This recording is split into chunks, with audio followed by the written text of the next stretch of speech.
A lei do holocausto. Diz assim a palavra do Senhor.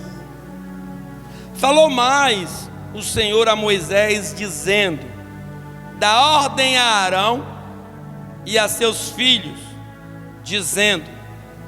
Tem alguém que está aí procurando alguma coisa? Então não atrapalha não, em nome de Jesus.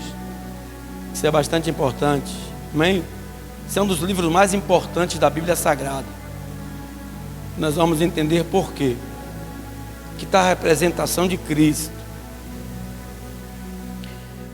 Falou mais Moisés, ou o Senhor a Moisés, dizendo: dá ordem a Arão e a seus filhos, dizendo: esta é a lei do holocausto.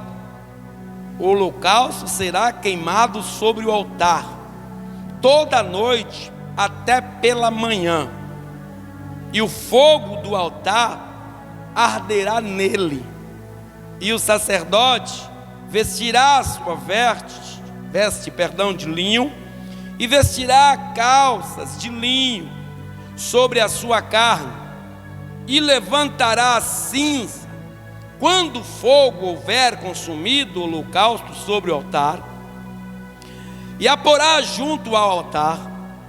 Depois despirá suas vestes e vestirá outras vestes, e levará a cinza fora do arraial para um lugar limpo.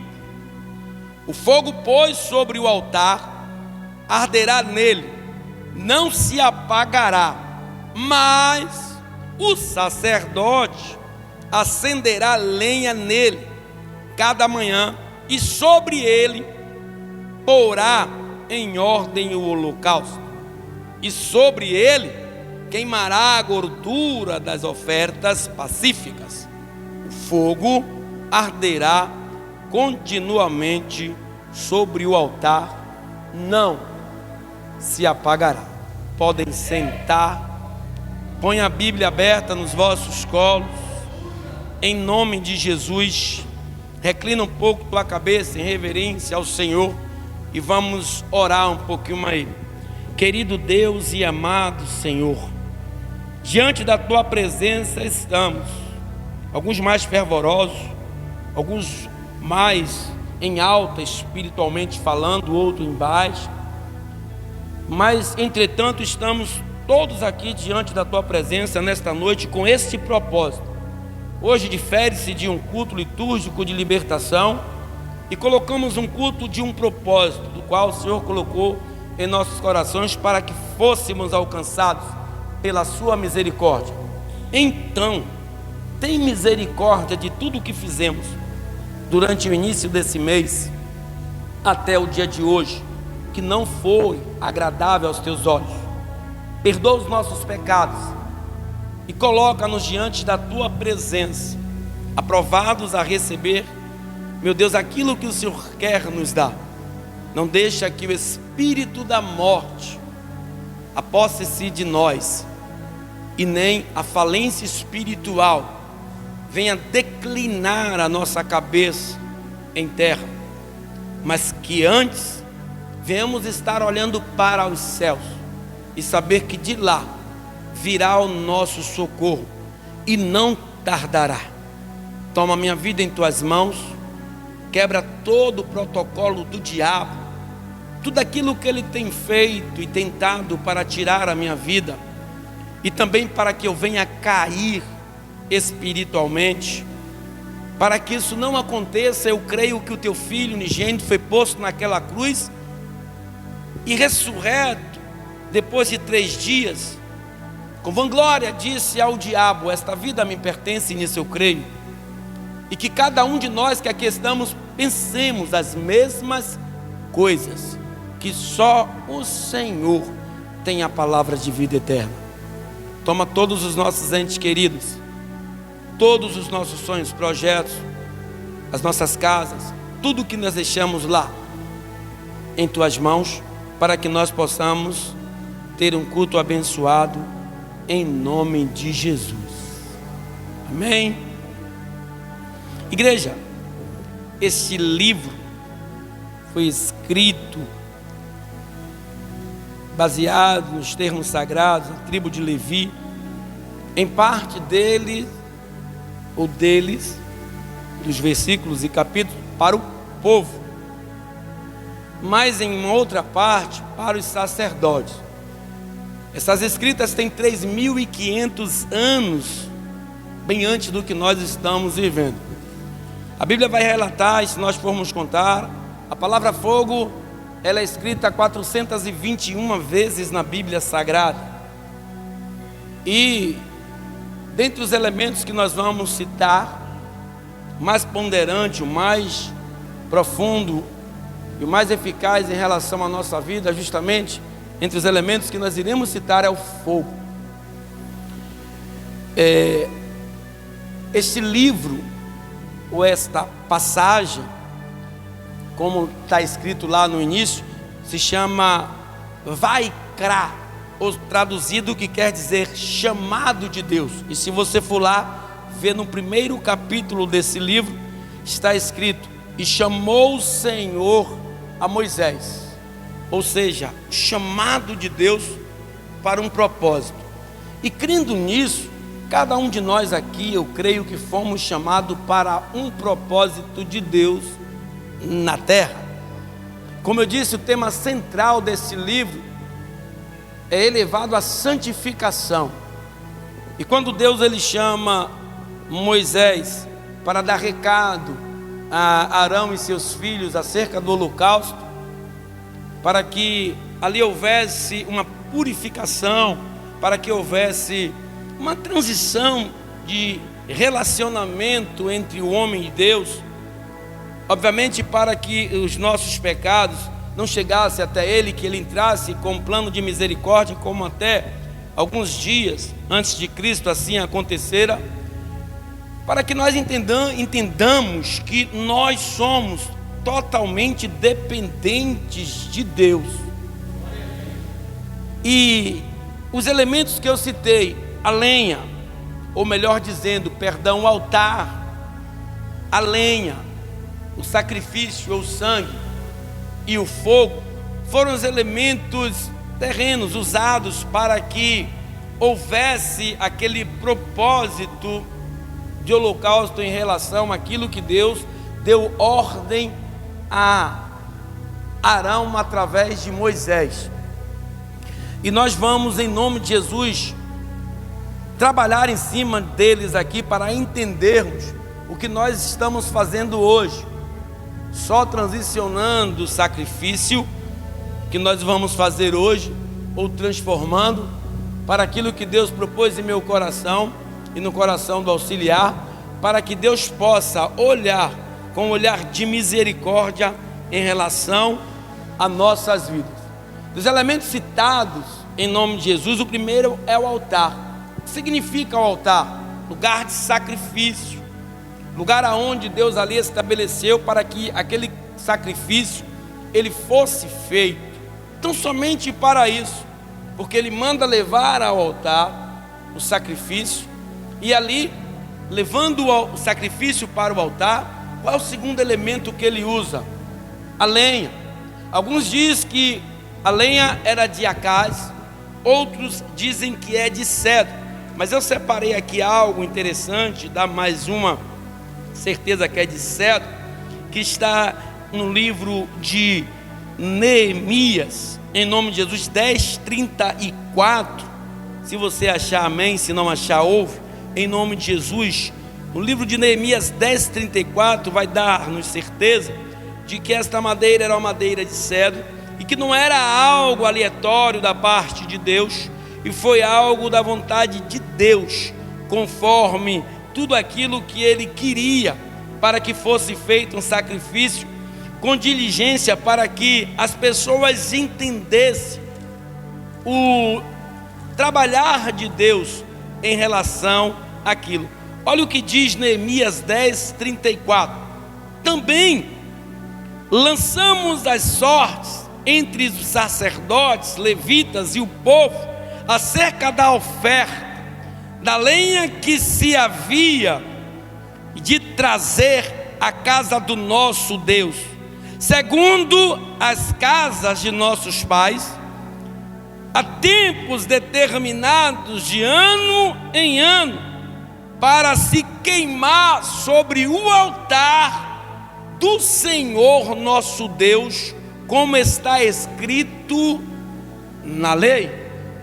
Ou seja, não era qualquer um, lançava-se sorte entre as famílias dos sacerdotes, para que daquela família que fosse escolhida lhe levasse a lenha, para que aquela lenha fosse queimada ali em cima do altar. E a lenha tinha 3 propósitos diferentes para a queimação em cima do altar. A primeira era para queimar o sacrifício ou o animal que era levado ali no holocausto. A segunda era para tão somente formar brasa para incenso, para que o incenso ficasse queimando ali em cima do altar. E a última e mais importante é para que pela manhã não se apagasse o fogo em cima do altar.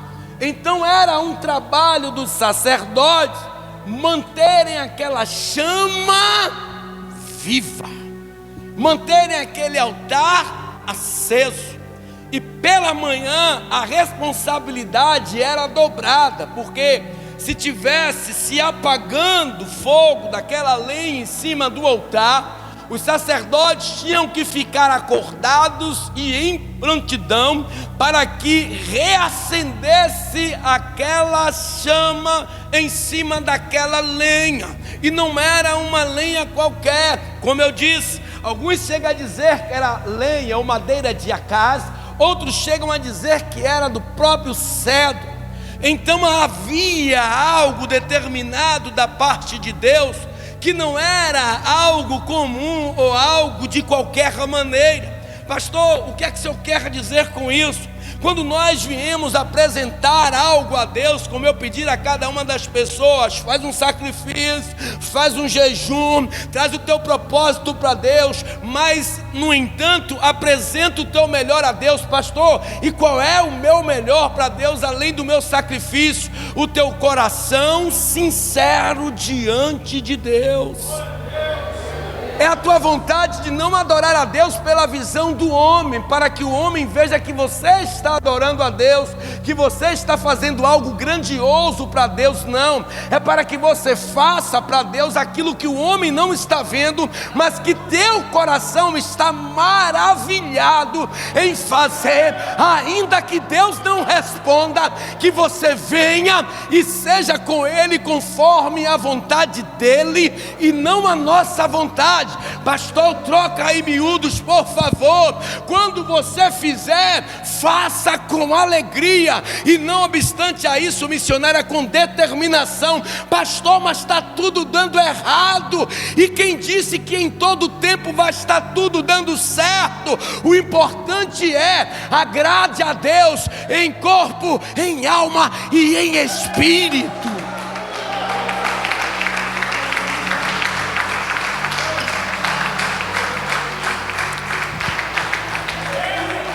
Ele vem com o cordeiro, que simboliza a gordura, o sangue,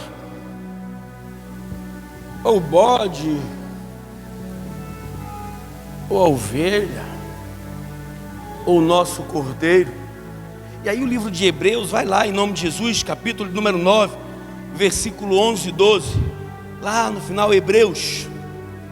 Olha o que diz acerca do cordeiro, do qual era levado, não era qualquer coisa, mas hoje nós somos por misericórdia agraciados por Deus, porque Hebreus capítulo 9, 11 e 12 diz assim, mas, esse mais de preposição é terrível, vindo Cristo, sumo sacerdote dos bens futuros, por um maior e mais perfeito tabernáculo, não feito por mãos, isto é, não desta criação, nem por sangue de bodes, de bezerros, mas por seu próprio sangue, entrou uma vez no santuário, havendo efetuado uma eterna redenção, E aí no versículo, louvado seja Deus, de 1 Pedro, capítulo de número 1, louvado seja Deus, versículo 15,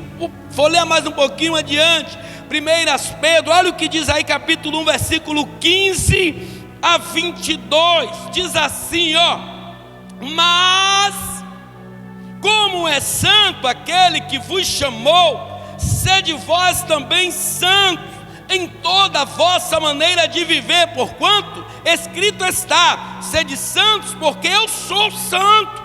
E se invocais por Pai aquele que sem acepção de pessoas julga segundo a obra de cada um, andai em temor durante o tempo da vossa peregrinação, sabendo que não foi com coisas corruptíveis, como prata, ouro, que fostes resgatado da vossa vã maneira de viver, que por tradição recebeste dos vossos pais, mas com precioso sangue de Cristo, como de um cordeiro imaculado, incontaminado, qual na verdade em outro tempo foi conhecido ainda antes da fundação do mundo, mas manifestado neste último tempo por amor de vós, e por ele credes em Deus, que o ressuscitou dos mortos e lhe deu glória, para que a vossa fé e esperança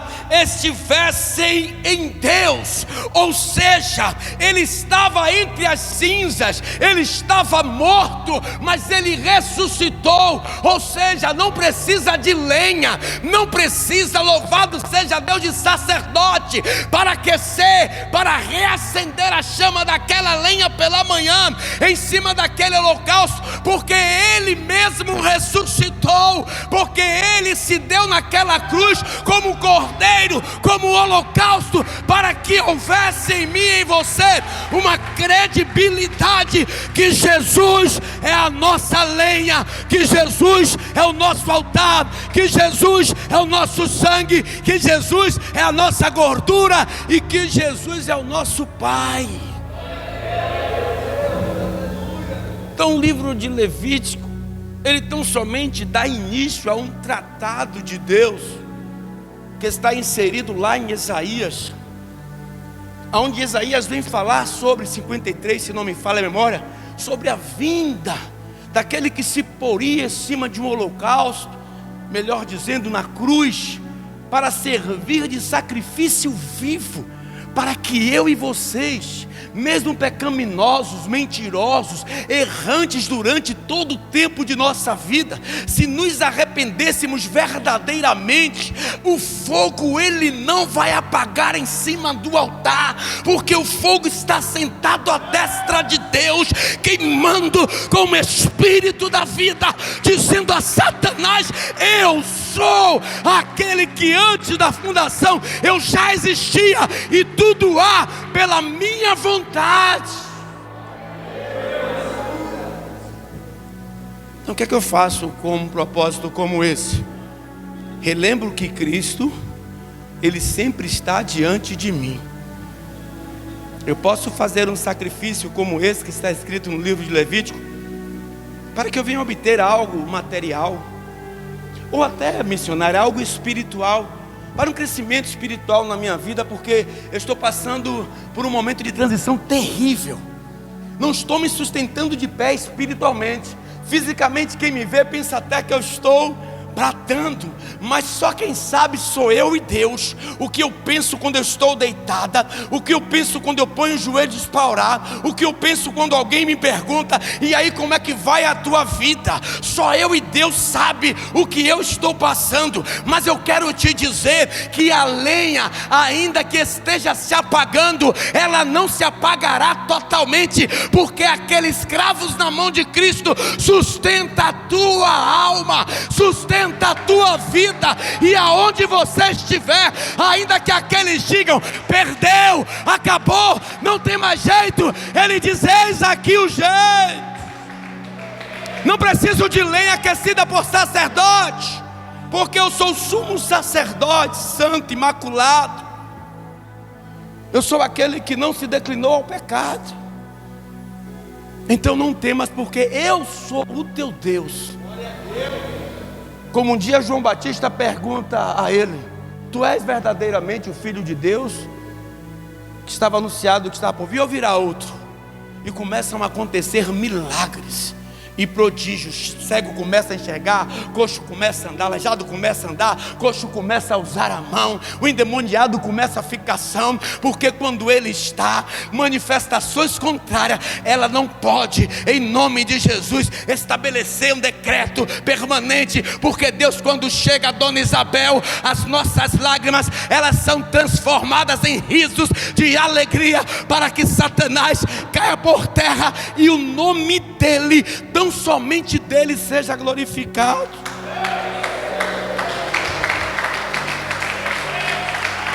Então, antes de eu finalizar, no versículo 13 do livro de Levítico, vai dizer: o fogo arderá continuamente sobre o altar e não se apagará. Então entende, em nome de Jesus, o meu fogo é Cristo, o meu altar é Cristo, o não se apagará em minha vida é Cristo. Eu posso até estar manquejando, eu posso até estar me arrastando, eu posso até estar me humilhando, eu posso até estar sendo caluniado, eu posso até estar sendo processado, eu posso até estar sendo, sabe, de uma maneira arrastado como farrapos de pano, mas Ele é a minha lenha, Ele é o meu altar, Ele é o meu cordeiro, Ele é o sangue que desceu na cruz para que eu e você entendêssemos: ei, eu não vivo só, porque tem um que está sempre perto de mim, e o nome dele se chama Yeshua HaMashiach. Ele é Emanuel, Ele é Deus comigo e com você. Sabe por que você não morreu ainda? Porque a mão dele está te guiando e te livrando do processo de livramento que Ele fez sobre sua vida. Esse propósito que você está fazendo aí, é Deus que estabeleceu. Mas o propósito da tua salvação, quem estabeleceu foi João 3,16. Que Ele veio para que todo aquele que nele crê não pereça, porque Ele deu o teu Filho unigênito, para que não morra. E para que você entenda, em nome de Jesus, vai lá em Marcos, segundo livro do Novo Testamento, Marcos capítulo 16, eu vou terminar e não vou me adiantar muito. Eu vou ler o capítulo 16, versículo 1 a 18, e entende quais são os elementos hoje da sua vida. Marcos capítulo 16. O que é o meu altar, pastor? Quais são as minhas lenhas, pastor? É para eu pegar cedro? É para eu pegar cais? Pastor, e qual o cordeiro que eu devo? Qual a gordura que eu devo queimar? Qual o sangue que deve ser vertido ali? O que é que eu tenho que fazer, pastor? E sim, o que é que eu tenho que fazer para que pela manhã não se apague? Como é que eu tenho que fazer para que fique queimando como incenso durante a noite aquelas brasas? E passado sábado, Maria Madalena, Salomé e Maria mãe de Tiago compraram aromas para irem ungí-lo. Capítulo 16, versículo 1 de Marcos. Ungí-lo. E no primeiro dia da semana foram ao sepulcro, de manhã cedo ao nascer do sol, e diziam umas às outras: quem nos revolverá a pedra da porta do sepulcro? E olhando, viram que já a pedra estava revolvida, e era ela muito grande, ou seja, a pedra. E entrando no sepulcro, viram um jovem assentado à direita, vestido de uma roupa comprida e branca, e ficaram espantadas. Porém ele disse-lhes: não vos assusteis, buscais a Jesus o Nazareno, que foi crucificado. Já ressuscitou, não está aqui, eis aqui o lugar aonde o puseram. Mas ide dizer a seus discípulos e a Pedro que ele vai adiante de vós para a Galileia, ali o vereis como ele vos disse. E saindo elas apressadamente fugiram do sepulcro, porque estavam possuídas de temor e assombro, e nada dizia a ninguém, porque temiam. Jesus tendo ressuscitado na manhã do primeiro dia da semana, apareceu primeiramente a Maria Madalena, da qual tinha expulsado 7 demônios, e partindo ela, anunciou àqueles que tinham estado com eles, os quais estavam tristes e chorando. E ouvindo eles que Jesus vivia e que tinha sido visto por ela, não creram. E depois manifestou-se em outra forma a 2 deles que iam de caminho para o campo. E indo esses, anunciaram-no aos outros, mas nem ainda esses creram. Finalmente apareceu aos 11, estando eles assentados juntamente, e lançou-lhes em rosto a sua incredulidade e dureza de coração, por não haverem crido nos que o tinham visto já ressuscitado. E disse-lhe Jesus: ide por todo o mundo, pregai o evangelho a toda criatura. Quem crer e for batizado será salvo, mas quem não crer será condenado. E esses sinais seguirão aos que crerem: e em meu nome expulsarão demônios, falarão novas línguas, pegarão nas serpentes e se, louvado seja Deus, beberem alguma coisa mortífera, não lhes fará dano algum. E imporão as mãos sobre os enfermos e os curarão.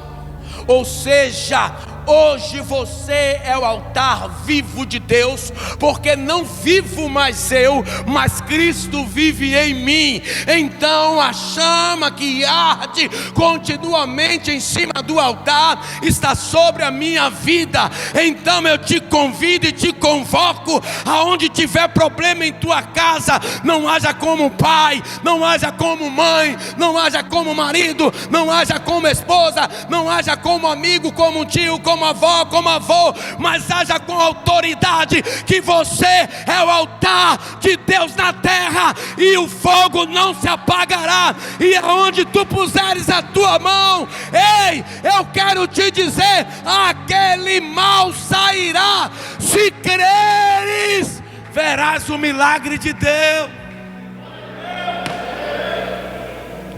Por isso que eu fiz o que Deus me deu por ideia, e dizer: Deus, o que é que eu preciso? Você não precisa de nada, porque tudo já está em você. O que precisa de mim e você agora é uma reação da ação que Jesus fez na cruz no Calvário. E não obstante a isso, ao terceiro dia Ele ressuscita, porque Ele é o nosso altar, Ele é a nossa presença, Ele é a nossa lenha, Ele deu o teu sangue. Então, em nome de Jesus, para de ser esses covardes, esperando que alguém ore por vocês, esperando que alguém, faça entre você e Deus um canal. Ei, você pode ser o canal de bênção da sua família. Use em nome de Jesus esse projeto que Deus colocou em meu coração e diga: Senhor, ainda que no final da campanha o milagre não se estabeleça, eu posso ver a tua vitória, melhor dizendo, a tua glória sobre a vitória que estabelecerá sobre a minha vida. Ainda quando tudo estiver dando errado, ainda quando eu diga: já se passaram alguns dias do propósito, já se passaram algumas semanas do propósito, já se passaram alguns meses do propósito e nada aconteceu, aí Deus diz assim: agora eu chego. E quando eu chego, o milagre tem que acontecer.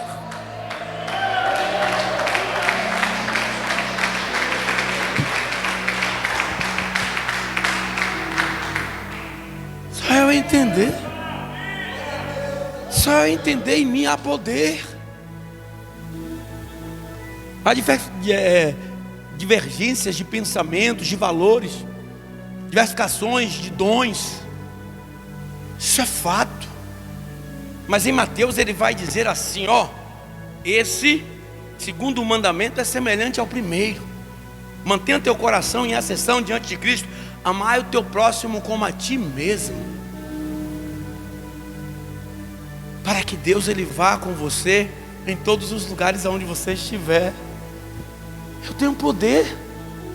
Sim, ele falou com aqueles homens, 12, 11 eram os homens que estavam ali, perdão, porque Matias ainda não tinha sido escolhido, só lá em Atos, porque Judas já tinha sido, louvado seja Deus, já tinha se suicidado. Alguns dizem que não, que quebrou na hora que ele tentou suicidar e morreu de uma queda. Mas vai lá o que aconteceu. Eu sei que só tinham 11. E ele disse aos 11 tudo aquilo que eles iriam fazer. Ó, e esses sinais seguirão os que creem. Alguém crê em Cristo aí? Alguém crê em Cristo aí? Então ele está dizendo: os que creem em meu nome expulsarão demônios, falarão em línguas, louvado seja Deus, pegarão nas serpentes, e se beberem alguma coisa mortífera, não lhes fará dano algum, e imporão as mãos sobre os enfermos e os curarão. Eu não sei dos quais dons liberados, como o apóstolo Paulo declara, qual é submetido através da tua vida, mas pede a Deus, como a pastora falou esta semana. Se você não sabe, pede a Ele que Ele te dá de graça, entendimento. Poxa, eu vou viver com Deus tanto tempo, será que eu não vou alcançar uma bênção, uma vitória? Será que eu não vou contar um testemunho? Será que eu não vou dizer: olha gente, eu estava passando por essa e por essa e por essa determinada situação, mas Deus, Ele virou meu cativeiro, como Ele virou o de Jó, no 42º livro de Jó. Ele virou tudo, estava tudo errado. Estava Jó já leproso, Jó pobre, Jó abandonado pela mulher, Jó tinha perdido os filhos, amigo, tudo. Mas Deus de repente traz pessoas para almoçarem com Jó, para comerem com Jó, pegar as suas especiarias e começar a dar a Jó. E Deus mudou o cativeiro de Jó, como Ele pode mudar o teu cativeiro nesta noite, porque Jesus hoje está diante dos nossos problemas, diante das nossas questões. Claro que fazemos isso simbolicamente, de uma forma na qual a Bíblia nos dá amparo para isso, mas em um curso maior, Jesus é o nosso general de guerra, e contra Ele não tem soldado, sargento, tenente, coronel, não tem capeta nenhum do inferno que possa combater o nosso general de guerra, o nosso Deus de justiça. Então o que falta em você é dizer: se Elias pôde, eu também posso. Assim diz Tiago: se Moisés pôde levar quase 3 milhões de pessoas sobre sua responsabilidade, depois de passar a sua responsabilidade para Josué, estava ali Caleb e outros homens, eu também posso. Se Eliseu conseguiu retornar o Jordão da forma que Elias atravessou em terra seca, eu também posso. Porque o meu Deus, o de ontem é o mesmo de hoje, e é o Deus de amanhã, e o Deus eternamente. Ele é o Pai da eternidade, e Ele é o príncipe da paz. Sobre Ele está a minha vitória, e se você crê nisso, em nome de Jesus, pisa na cabeça do diabo e diz a ele: Jesus está no controle.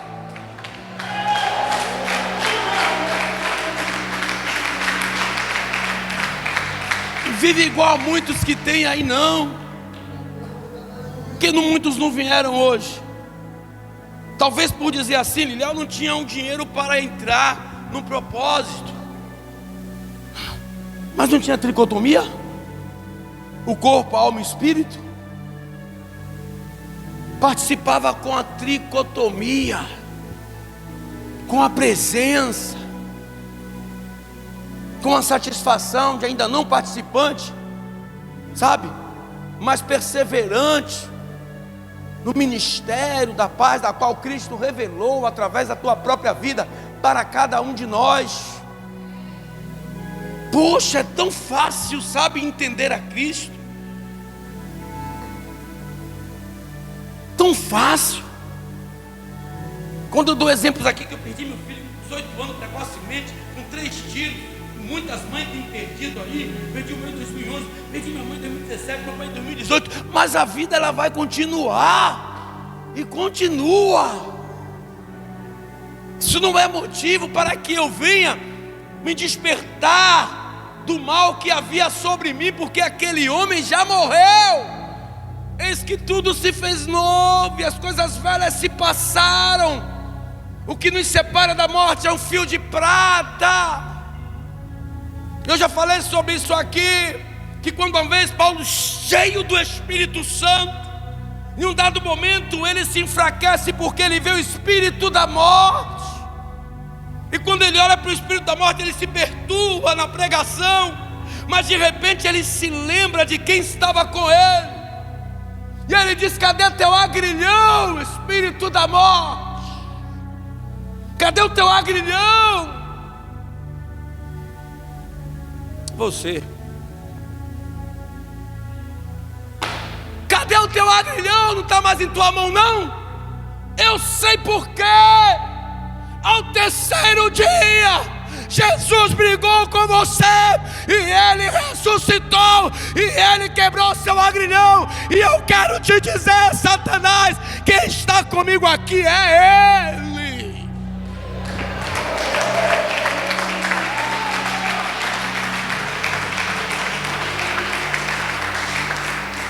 Então, diga para o irmão que está do teu lado, diga: está tudo dando errado, né?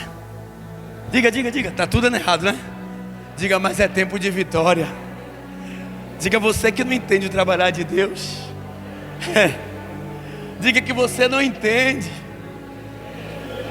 porque Deus, Ele primeiro faz com que você desça. Diga, para que você reconheça que você é completamente dependente dEle.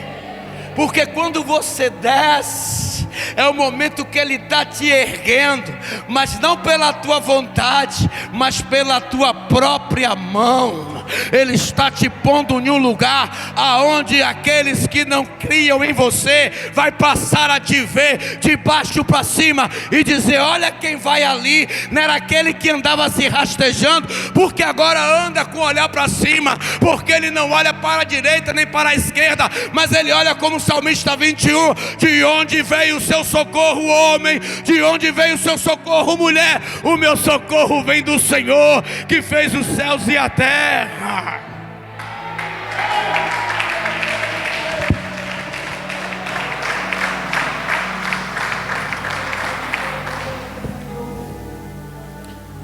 Não deixe o diabo pensar que venceu a guerra. Ele pode vencer a batalha, porque batalha, ela vem batalha sobre batalhas. As nossas vidas, elas consistem em batalhas diárias. Matamos um leão por dia para sobreviver na presença de Deus. Pensa que é fácil nessa geração, é? Tanta mulher se dando, tanto homem se dando, tantas propostas negativas. Pensa que é fácil, é? Tantos chamativos para que a gente saia. É matando um leão por dia. Então nós somos mais do que vencedores, porque aquele que nos chamou, Ele garante a nossa vitória. Ainda que nos olhos, no momento em que nós estamos passando decadentes, humilhados, sabe, apontados por um e para o outro: não sei como vai para a igreja ainda, está assim. É muita coragem, viu? Obrigado, é coragem mesmo, porque só tem coragem quem anda com Cristo Jesus.